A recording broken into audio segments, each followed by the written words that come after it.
Hello, and welcome to the 28th episode of Roll for Woodworking, a series where we let dice decide the fate of our next woodworking project. And on today's episode, we're going to be using our little spooky dice we got from Five Below back during Christmas time. So, let's get these rolling and get to it. Alright, before we get too far ahead of ourselves, we have 3 more episodes until we hit our long rest.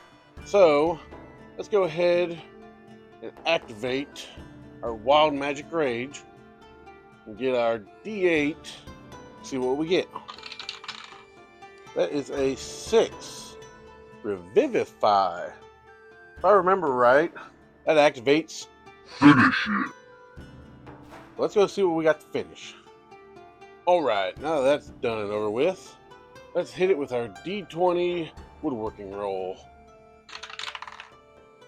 That is a 12. We're going back to coasters.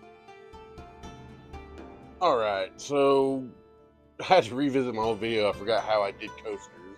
It looks like we need to do a D4 for a size roll and hope we don't get what we got last time. I'm looking at you. 3. I can work with 3, okay? I can work with 3. Alright, so we need a little help from one of our King of Crits set. We're going to use the Pixel Miner set. We're going to flip a coin. Heads will do round, tails will do squares. Here we go.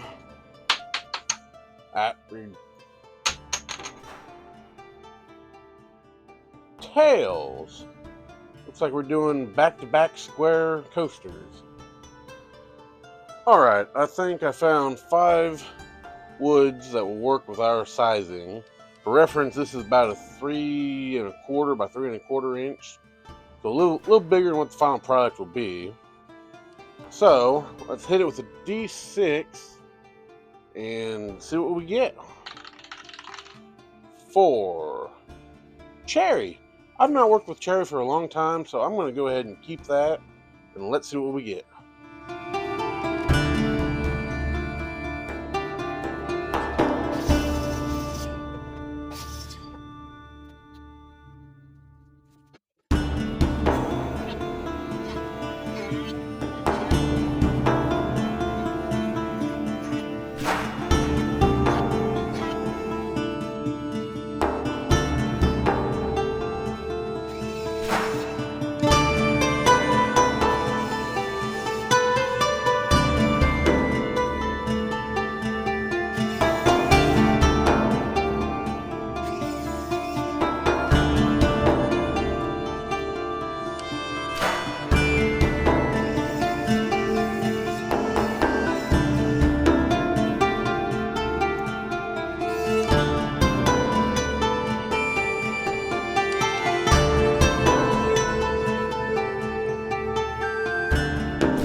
Alright, that wasn't too bad. So let's get a D6 for our finish roll.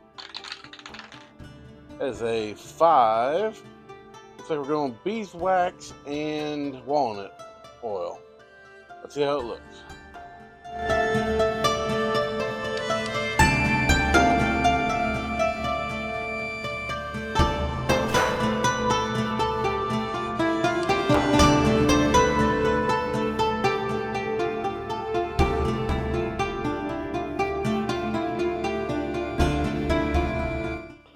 And there we have our 3-inch cherry coasters finished with beeswax and walnut oil. Now, I am real happy with how these turned out. I don't know if I can get all these in frame or not. But they almost make a perfect circle with how they are aligned. A little off, little not square on certain edges. But no, I'm real happy with how these turned out. I don't get to work with a lot of cherry wood. It's one of those woods that are really finicky to get dry. As you can see, I think it's that one right there. It's got a little crack on the seam. And I was trying to work that out of these coasters best I could. But when you're working with in grain with the heart of the tree, the pith of the tree, it's real difficult, especially with cherry. Like, for whatever reason, cherry dries fast. Or it doesn't dry fast, but it splits because it's such a straight grained wood. But you want to talk about aromatic for sure. My shop smells amazing right now. But no, I'm real happy with how these turned out. I need to figure out the best way to align these. But yeah, I think let's go a solid 8 out of 10. I didn't quite get the dents on the side from where I had the nails holding these in place when I was sanding them. But yeah, I'll do a solid 8 out of 10 for these. They're real nice, real pretty. Let me know what you guys think about these. And be sure to give the video a like, share it around to your friends, and I'll see you next time. Bye.